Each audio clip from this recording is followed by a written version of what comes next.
before you even get to your water table. And people say, the scientists told us, they said, number one, when you're hydrofracking, and you put that 5-inch pipe down through there, and I asked the question, will this stuff migrate to our water table? No. Why? Because of the pressure that we have when we have that flow back pressure, and it's not going to go, it's going to go to the least resistant part of your process. That's the 5.5-inch hole. It's not going to try to go through some little crack and try to migrate all the way up through there. It is brought up through and brought and recovered.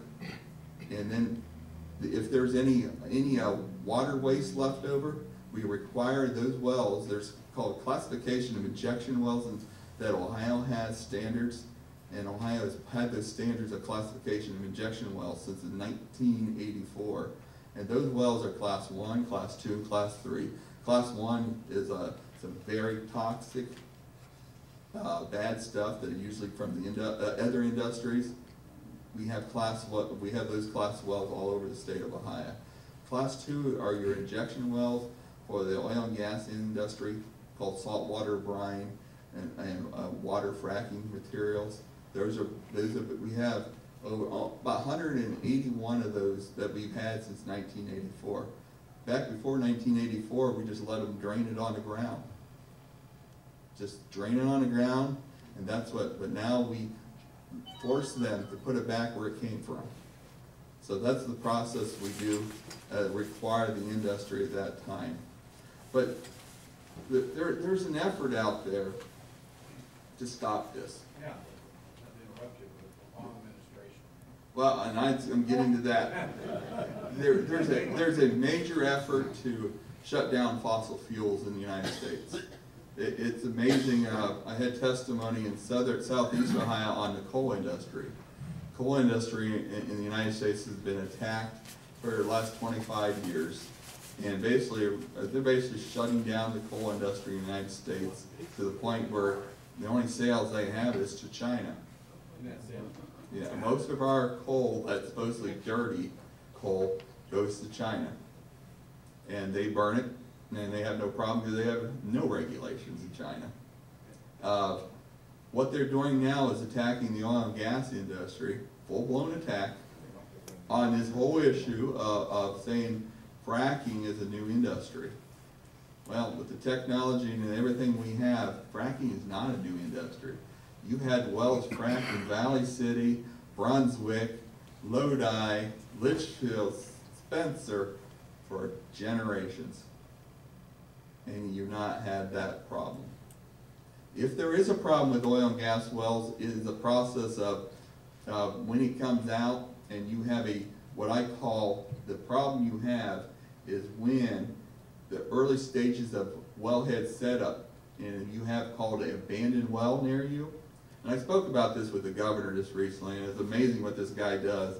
I was in his office. I said, Governor, I've been doing these speeches and talking to farmers and business people and people in subdivisions, and I said, the issue I think we're going to have to address is called abandoned wells. Abandoned wells are your greatest threat to your water system in Ohio. The abandoned wells that were drilled basically before the Depression, and they then basically took what they could out of the wells for the war effort. They pulled the little piece of pipe they could, and those wells, you'll see in the state of Ohio, they're basically in the farmlands or down in the farms or the subdivisions, just a little bit of pipe sticking out of the ground. What we have is basically one piece of pipe, like I told you the old days, that's been there for almost 80 years. And what's happening is rotting and rotting and rotting. And Governor, that day when I brought that up to the governor, it's amazing what he does. He's one of those guys that doesn't tell you, we'll get to it. We got to it then. He called up the ODNR director and says, let's get this thing fixed. Let's get the boards out and let's get these abandoned wells plugged. So you're going to hear a huge effort towards these abandoned oil wells that there's no owners. Basically, those were basically Depression era oil and gas companies that basically walked away. So we have a plan now that we're through the industry that they have to be forced to pay a certain severance tax process to pay for the abandoning of the wells and the plugging of those wells. Plus, the industry also has to be forced to help pay for the inspection of this process. So there's a lot of effort.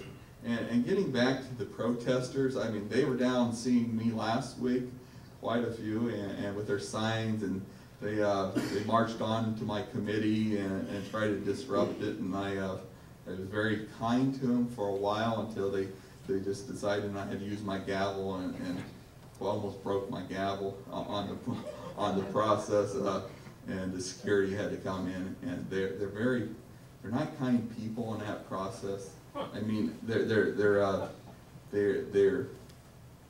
how can I say this? It's the same people. I remember 4 years ago when we were up here, and I think I spoke to you, and we were talking about Acorn and the drivers that we're seeing out there. Kind of interesting. I got to know those drivers because I had seen them when I was out there campaigning. Well, folks, guess who's driving these protesters to these events? Same people. Same people. And I'll just say this, and you know, I look at this, and yes, I am chairman. Yes, I'm holding up bills that say moratorium. We're going to stop this thing because it's not good for Ohio. Well, folks, it's a proven fact. People are getting jobs in Ohio because of this. I had dinner with Rick Perry, Governor Perry from Texas, and Governor Perry said to me, he says, "You're taking your people back." I said, "Yes, we are. They're moving back to Ohio." He said, "Good job." He said, "We're getting people, and people that have moved away." Why did I say, why do we want those people back? Well, we lost a couple congressional seats because of Texas, and some of those other states stole them. They took and they created jobs. A lot of those jobs were energy jobs. And I had a CEO of an oil company called Shell. I don't know if you know Shell. He was in my office, the CEO, and I said, "How long do you think this whole process is going to last, this horizontal process in Ohio?" He said 30 to 35 years.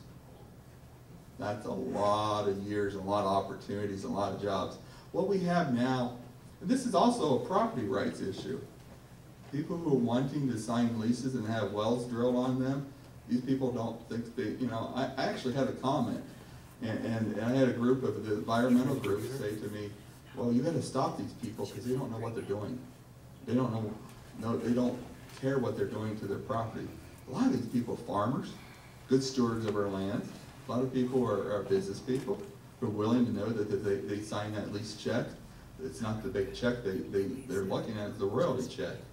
And folks in Eastern Ohio, with the governor, we heard story over story of these individuals who signed just the lease checks.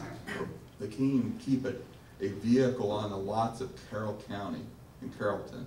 I encourage you, if you ever have a Sunday drive after church, go down to Carroll County and some of those counties and talk to the locals. They'll tell you they've had a lot of wells drilled, not one problem. Their roads and infrastructure are now better than ever before. They're trying to find people to work for them now.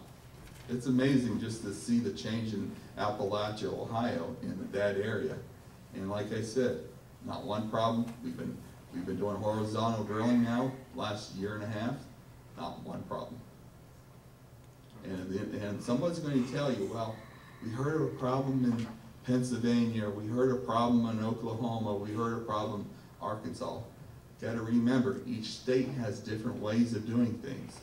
Each state has state rights. They want to do it the way they want to do it. Well, Ohio is considered the #1 in the nation in protecting the water table.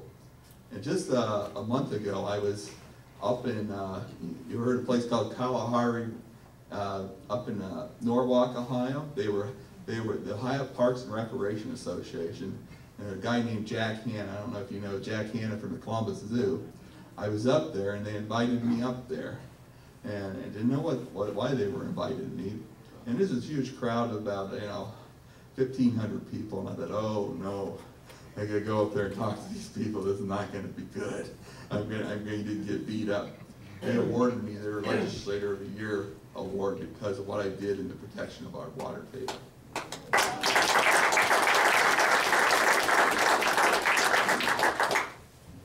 that says something for a group that is looking on the environmental parks and the recreation side. And you look at that and you say, we can do both. We can protect our environment and our water tables. We can do that. And we also can recover that energy. And folks, I was in Washington. Boy, I'm actually glad to get back to Ohio after that. I drove down here, and I'm glad I drove out of there quick.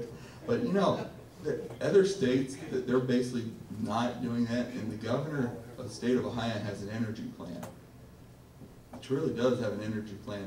The United States doesn't. And I think Ohio has taken the lead on this energy issue. I was in Texas just recently. That's when I met with Governor Perry. And when I was in Texas, we were talking, and I spoke to a huge crowd of oil and gas in the industry. And there's guys, and old guys with their big belt buckles and their cowboy hats and cowboy boots, and you knew that they're well-off people. They've been in oil for many years. And I spoke and I said, Ohio has the possibility of being the new Texas on oil and gas. And I heard oohs and ahs. I thought, I misspoke. And this big old oil guy hiked up his pants, stood up with his cowboy hat. He says, "Representative, you're not the new Texas." I thought, oh no. He says, "You're the new Middle East." The potential you have in the energy. Folks, there's people who want to stop that by misinformation. And I'll tell you, I tell the story, and my great-grandparents told me when I was a young man. I'll never forget this.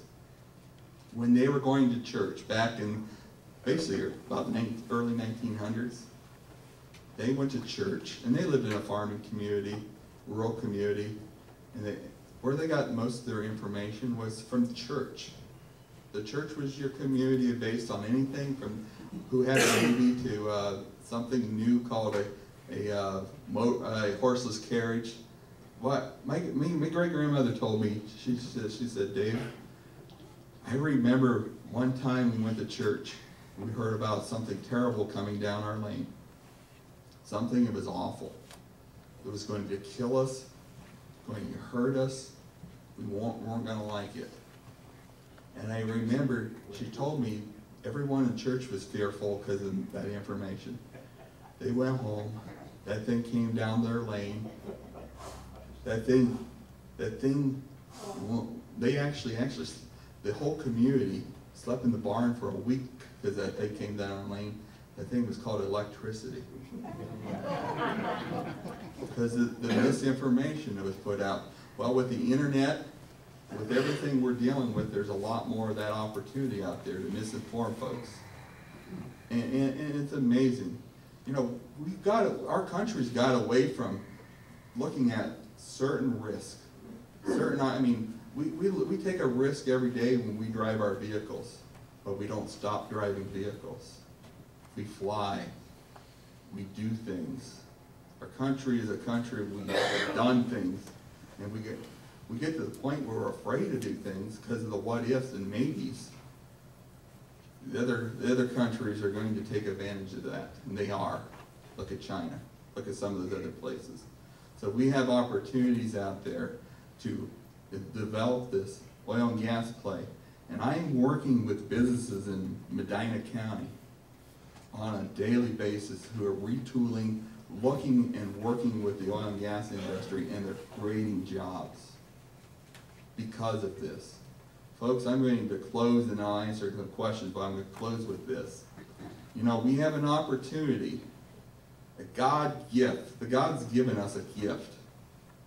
We have this opportunity. Number one, it's American soil, and we have this American soil. There's American oil there. So American oil and American soil creates American jobs. We don't have to be buying all this oil from the people who want to kill us in other countries. Folks, it seems like there's someone in this country who wants that not to happen. And they want to misinform you so you end up working and paying extra dollars with government dollars to subsidize solar and wind power. Green energy. There you go. They don't want it, it's in their backyard anyway. Well, and I will just get to that. I had a hearing up by Putin Bay. And being chairman of the Ag and Natural Resources, you listen to everyone. And this was on wind energy. And being that I deal with the energy side, I had a hearing because there was potential of some windmills up along the lake shore. And folks, they had the same protesters because they didn't want one didn't want the birds hurt, and they you know, didn't look pretty.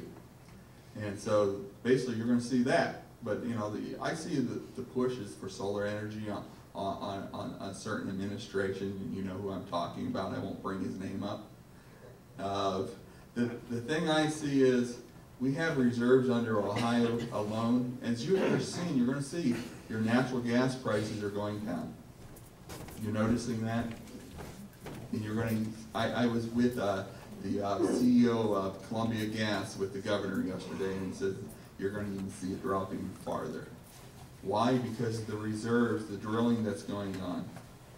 What's that do? Businesses and homes have cheaper energy. Businesses then have a competitive, Ohio has a competitive edge with other states because of cheap energy, of natural gas.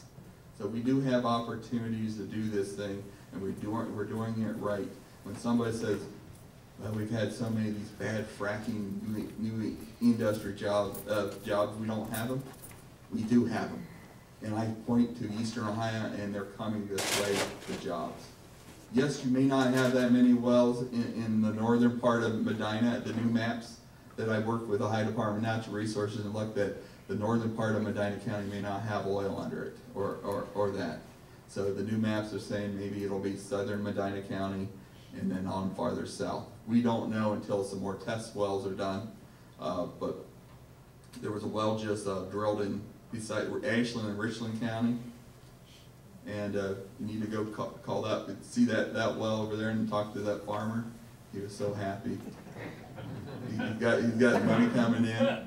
And I'll just tell you, I had a call from an environmental group just recently, and they said, well, you know, these farmers, they're just going to, you know, they're going to get these checks and they're just going to walk away and they're not going to farm anymore. They don't know farmers. They don't know that the stewards of the land. What they're doing, they have an opportunity to buy a new tractor.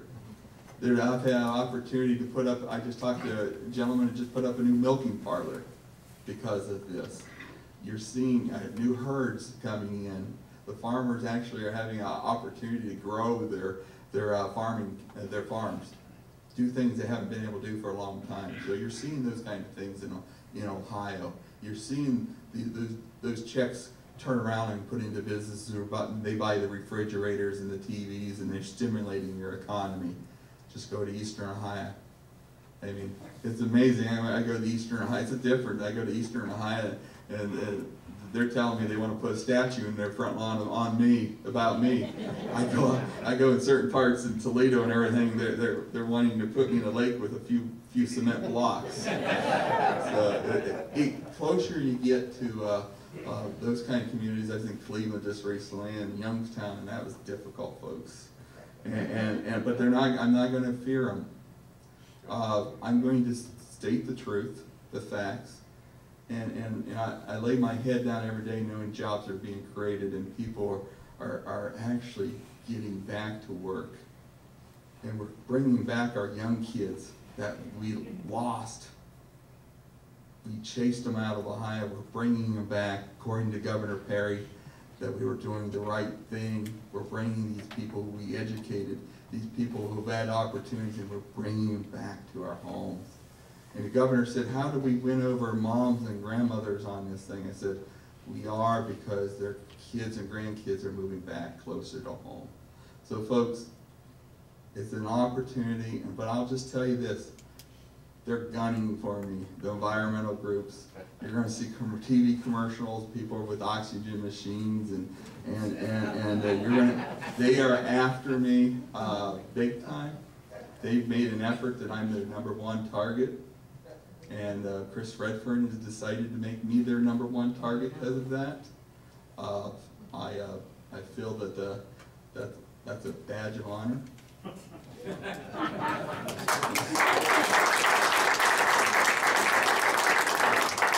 And I'll just say this.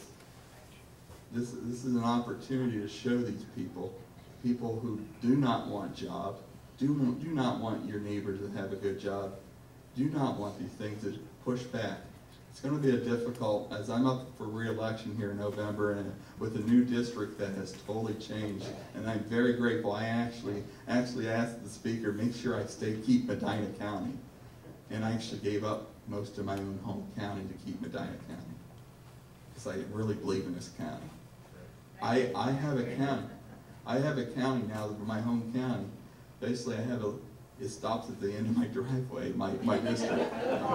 And somebody says, well, you have from your house to the other side of the district almost an hour and 45 minutes. But, you know, folks, I come home every night from Columbus.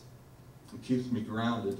And I can get up here, and I'm up here quite often. I speak to a lot of groups, and next week I'm up here 2 days, and I'm still back down to Columbus. But, you know, coming home sure does a lot for a married man. You just lay your head down, you pray together with your wife, and she'll be married to me 30 years, God bless her. But there is opportunities, but I am kind of the target right now because of the being chairman of the Ag and Natural Resources Committee. No doubt about it, but like I say, I take pride in that. And I'm going to close on that, and I thank MCFAN again for what you do. We may not always agree on, and we may have people in here who may not like what I said today, but you've got to see that I have a conviction here. I'm going to tell you the truth. And I have that history of that down there. And I'll just tell you that we do have opportunities. There's a lot of misinformation.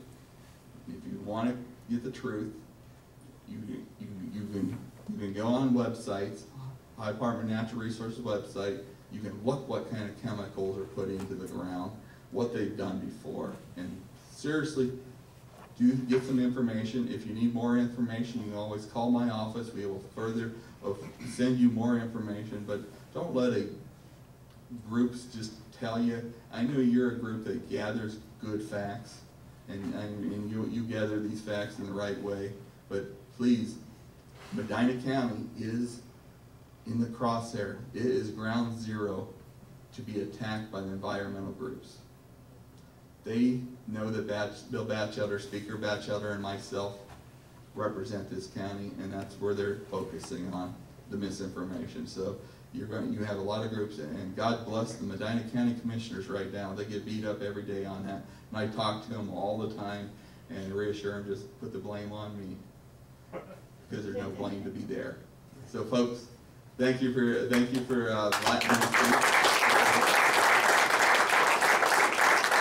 And I will take questions. I'd like to make a quick statement, then Yes. then a real question. Yes. Those people do have an energy policy, we just learned it, it's called Crucify. But my question is, were parts in the eastern part of the state, some of the fracking or whatever closed down because of the tremors, or what's the story on No. that? You gotta separate those two. Yeah. You had oil and gas fracking, that's different. You're talking the Class 2 injection well. What you had, I had a hearing in Youngstown. What happened with the Class 2 injection well? You had a tremor New Year's Eve in Youngstown, Ohio. And the Class 2 injection well, when we had testimony, and the Speaker and the Governor asked me to go over there to do a fact finding with geologists and everything else in our committee. And what we found out is that that well was drilled way down too deep, almost never 12,000 feet deep. And it got into called a granite layer where it was cracked. And what happened there, and this doesn't anything with fracking, this is a whole different issue. It could have been from any classification well.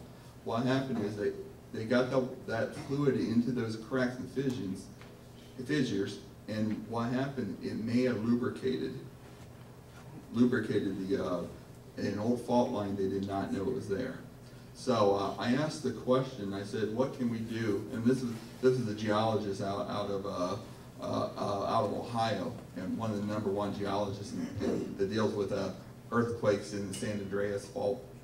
And what we found out was we needed to stay out of that layer. And I said, what would happen if, we would have just stayed away from that layer? Would we have had an earthquake anyways? He said what you would have probably had would have been a worse earthquake. What you did, you relieved it, released a little bit of the pressure. And you would have probably had a grade of 1 probably about 30 to 50 years away.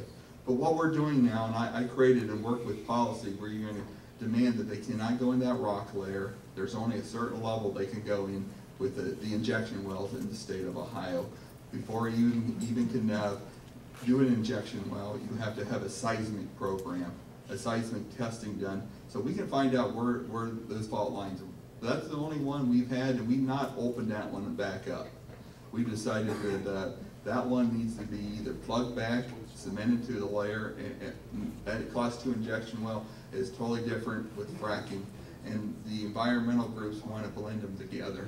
And the fear mongering of as soon as you get a well driller beside you, you're gonna have the China broke. That's not true. And you've had injection wells in this area for many years and you didn't even know it. We just got to stay out away from that granite layer, and we're going to do that. Yes, ma'am. Hi. My name is Robin Ray. You may remember me from the Brunswick Yes. Forum. Just to clear things up, I'm one of those people that supposedly is a troublemaker. I've lived in this community for 30 years, okay? I'm a Republican. I'm a Christian. I come from a family of 8 kids in the family. I have just recently participated in this fracking because I'm deeply concerned about the water contamination, all right? Now, I had asked you at the Brunswick Forum a simple question. I asked you, how many people live in our lovely state? And you could not answer me. You looked down at the desk and you looked up, you looked me straight in the eye, and you said, I know how many people live in my district, but I do not know how many people live in this state. And you looked down like that. You were embarrassed in the audience, and then I informed you that there was 11,500,000 people that lived in our lovely state. The point I want to make, when they started this fracking, they started it in Wyoming. And Wyoming has 650,000 people, all right? We have a far greater concentration of population here, and more senior citizens and more children, okay? This is not a safe procedure, okay? When they have contaminated aquifers and wells in Pavilion, Wyoming, in Dish, Texas, in Bainbridge County, in our own state, you guys, in Broadview Heights, what they do is the energy drilling companies come in and buy the families out. They purchase their home, they pay twice the value for it, and then they put a gag order on them and tell them that they cannot reflect this information to the media, or they also have to sign a confidentiality agreement, okay? Have you been to Wyoming? Pardon me? Have you been to Wyoming? What does it have to do with this? You're just quoting stuff that's going on in Wyoming. I'm pointing out the correlation between Wyoming has 650,000 people. We have 11,500,000. Just hear me out. They had the cleanest air.